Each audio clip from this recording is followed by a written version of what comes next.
When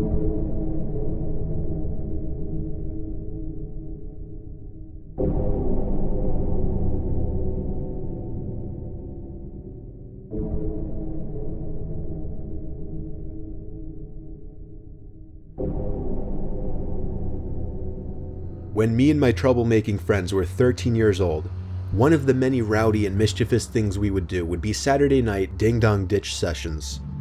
10 years ago, we all lived on the same block in a typical suburban neighborhood. At the time, there were a lot less houses and more woods though. I'm going to make up names for my friends for the case of this story. There was Mark, James, and Matt. Either Mark or James were usually the ones to go up to the houses and ring the bells. Matt and I, on the other hand, would usually find hiding spots right away. We hit about 5 or 6 houses. I remember all of the men who answered the doors gave pretty much the same reactions. They'd step out onto the stoop, one or two would yell something, and then they'd walk back inside.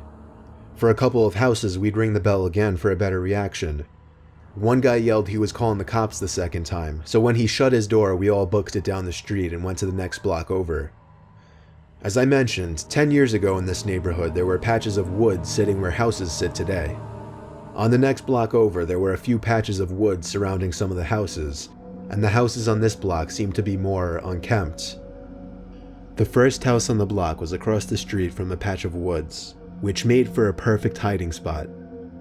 The house was kind of run down looking, tall grass, a ratty old car with a cover on it in the driveway, and overall just a small house. Mark went up to ring the bell. He barely had time to make it across the street before the door opened. It was another man to answer the door. This guy really big, about 6 foot and stocky build. Unlike the others, he was furious immediately. He walked around his whole front yard checking the bushes, yelling threats. We all laughed as we always did. Eventually, he finally went back inside. Mark waited a few minutes, checked the windows, and then ran back up the stoop to ring the bell again. I didn't envy him with this house. I would not be bold enough to ring that man's bell again. Mark knew he probably didn't have as much time, so he ran to the side of the house and out of sight. The door opened much quicker this time, and this time the man came out with a rifle in his hand. We all looked at each other, simultaneously going, "Oh shit," under our breath. The man checked all the places he checked before, and then a few extra places this time, like behind his car, behind a couple trees, and then he walked to the center of his lawn and just stood there, as if he were thinking. He looked around, and then his head stopped as he was facing us in the woods. Me, Matt, and James looked at each other. We ducked lower in hopes that he didn't see us. After 10 seconds of staring in our direction, the man went back into his home. And then, we saw him appear at his front window, standing still like a statue, looking in our direction in the woods once again. We saw Mark creeping back over to the man's front door, but there was nothing we could do. We were too afraid to move or yell anything. Mark rang the bell once again and ran for it. The man didn't move though, at least not for another minute. Then he turned and walked away from the window. We didn't see Mark again, but we were still too nervous to move or say anything. The next thing I remember, we heard Mark's voice from across the street yelling, "Run." We didn't understand until we heard someone running up from behind us, realizing upon turning our heads that it was the man from across the street with his rifle in hand, pointed at us. We ran like little prey from a predator to Mark, who was waiting for us across the street. We ran for blocks until we were sure we lost him. Mark explained that he yelled when he saw the man sneaking across the street into the patch of woods with his gun. We didn't report him or any of what happened.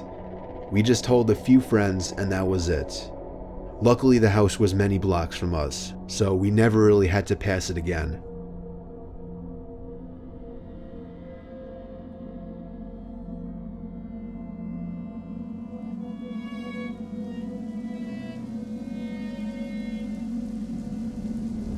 I lived in a house from hell for a couple of weeks.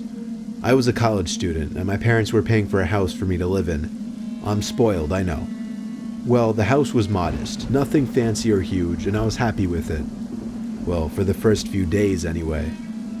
Then things quickly started getting strange. On a rainy Saturday with nothing to do, I was watching TV for a few hours. That was when I heard a scrape on my living room floor. I looked around the room thinking an animal got into the house or something. I sat back down and resumed watching TV. That was the first weird occurrence. The rain continued throughout the rest of the day and into the night, which made for an excuse to not go out. I stayed in watching more TV in the living room. I perked up when I thought I heard something from the kitchen. Laughably, I took a pillow with me as, I guess, some sort of weapon and walked over to the kitchen doorway. There, in the middle of the dark kitchen, was a box of Cheerios on the floor, spilling out hundreds of the tiny O's. I had no idea how that could have happened. Nevertheless, I dropped the pillow and began cleaning up the Cheerios off the floor. As I was doing so, I heard a creak, like the sound weak areas of a wood floor make when someone steps on them. It was by the kitchen table.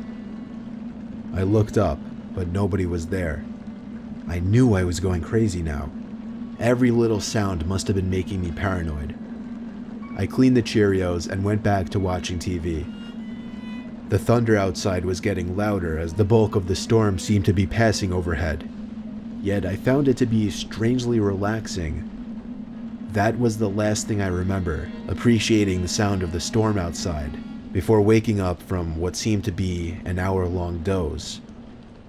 The TV was still on, but that wasn't what woke me.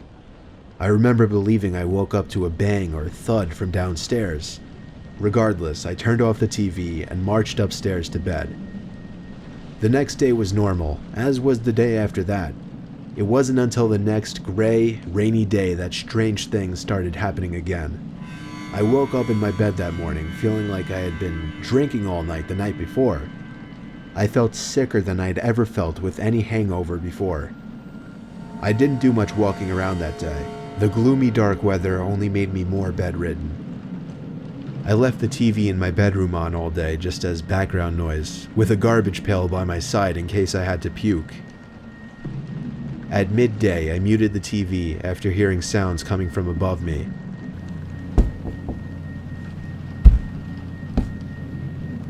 The attic. The attic door was actually in my bedroom, and most of the attic was built over that bedroom. It wasn't just one thud I heard, it was 3 or 4. I managed to get out of bed, despite the fact that every time I moved I wanted to puke.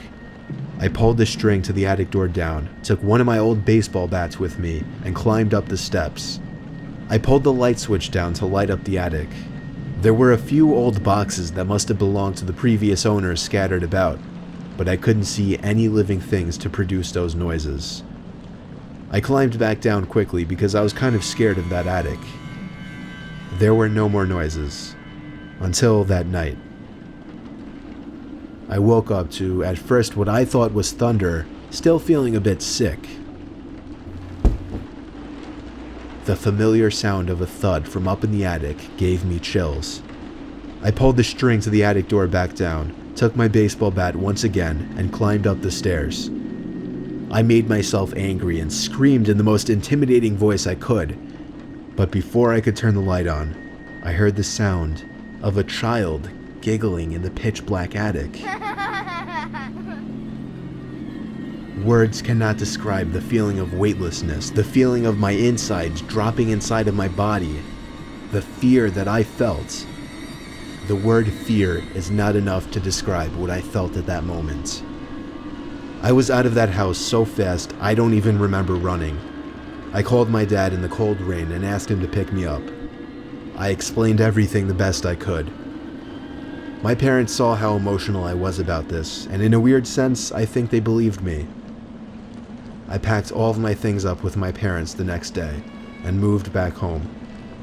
To this day, I'm convinced what I experienced in that house was completely paranormal.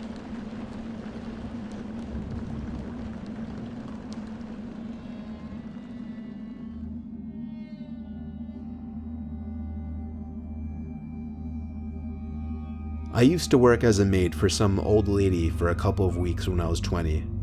She had a really big yet old house on a property that could have been beautiful if she had actually taken care of it. She had 2 acres of land surrounded by woods in 3 directions and the road on the other. The house itself was ancient, mostly made of wood, and the interior was really dark. She would often keep the blinds shut in some rooms for reasons I didn't understand. I would sometimes open the blinds to let some sunlight in, only to find that she'd have shut them by the next time I entered the room. She lit some rooms by candle, which made the house seem even more prehistoric from the inside. To top it off, the wood floors were creaky as hell just about everywhere in the house. The woman's name was Mel. She was around 70 years old. The kind of work Mel would have me do would be mostly physical stuff that she couldn't do very well anymore, like sweeping, dusting, cleaning dishes, doing laundry, sorting mail, and other things of that sort. One weekend, Mel asked me to sleep there for a night or 2.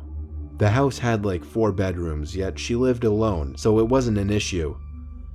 Well, this takes place over the course of a Friday, and technically a Saturday as well. I arrived as per usual on Friday, speaking very few words to Mel. I dropped my backpack full of my clothes and cosmetics onto the bed in the bedroom that I was going to be sleeping in. As I turned to the door, I saw Mel standing by the doorway. She had a creepy way about her, and this entrance was no exception. She didn't say hello, which wasn't as weird as it sounds. She just instructed me to clean the bedroom right away. After that, she just told me to simply straighten up the whole house, and then she went upstairs. I didn't see her for the rest of the day, but I would occasionally hear her walking around upstairs in her bedroom. It was weird, she would seem to walk back and forth. There were no TVs in this house, so I didn't know what she could have been doing. One thing that I found bizarre was how protective she was of her basement. She made it clear it was completely off limits and she didn't want me going down there. Nighttime came and I went to bed early. This was before smartphones were a thing, so I didn't even know what time it was. It was probably 9 or 10 o'clock though. For the first few hours, everything was peaceful. However, I still had trouble falling asleep given that it was the most uncomfortable bed I'd ever been in. It felt like hours later that I started hearing footsteps outside my room on the creaky floors. It sounded like Mel was passing my room really slowly. Maybe she was just going to the bathroom. A few minutes later, I heard her footsteps again, but then she stopped outside my door this time. I sat up and listened. I could hear the creaking from behind the door of Mel standing there, and it was starting to creep me out. She finally walked away. I heard her go down the stairs, and then I heard a door open and close from downstairs. I had a feeling it was the basement door. It was a while later that I heard the door open and close again, and then heavy, slow footsteps coming up the creaky stairs. The footsteps once again came to my door, then stopped. I sat up once again to listen, and I could hear creaks of pressure on the floor outside the door, and then I heard the doorknob start to turn. I laid back down and pulled the sheets over me and pretended to be asleep. I heard Mel take a few steps into the room, pause, and then leave. She went back to her room and shut the door. I was a bit disturbed. This was very bizarre behavior. I waited about half an hour before deciding I had to see what was in that basement. I got out of the rickety bed, tiptoed to the door, and then tiptoed down the stairs the best I could. I opened the heavy basement door, flipped on the lights, and crept down the stairs. I made it to the bottom step, and held in the urge to scream. There were 2 old wooden chairs, dead center in the basement, and there were 2 of what I could only describe as decaying corpses with wigs on them sitting in them. The sight of a bug crawling on one of them made me want to puke even more. I brought myself to walk deeper into the basement, closer to the corpses. I had to make sure they were real. Both of the corpses had men's wigs on them. The bigger of the 2 also had a beret on. I don't know much about corpses or their rate of decaying, but I'd say these corpses were both almost a year old. I felt like my heart stopped momentarily when I heard footsteps coming from upstairs on the first floor. I couldn't make it to the light switch. I had no time. I hid behind one of the couches in the basement as I heard slow, heavy footsteps coming down one creaky stair at a time. I had my hands covering my mouth as I heard Mel reach the last stair. I heard her whisper my name. For half a second, I looked around the couch and saw Mel halfway across the basement already with a big kitchen knife in her hand. I knew she would be too slow to catch me, so I ran for it to the stairs. She screamed my name and followed as fast as she could. When I made it to the first floor of the house, I ran upstairs to the bedroom I was sleeping in to grab my backpack. By the time I ran back downstairs, Mel was at the top basement step. I ran out the front door and to my car. I turned it on, caught my breath, looked to the front door of the big old house, and saw Mel standing there. I drove off the huge property and down the road, making it back home within 10 minutes. Fortunately, I never gave Mel any of my information, such as my address or my phone number, so she was never able to contact me again. If I had to guess, I'd say one of those corpses belonged to her dead husband that she'd mentioned twice to me. As for the other, smaller corpse, I have no idea, but regardless, it was a disturbing scene to witness, and something was way off about that woman.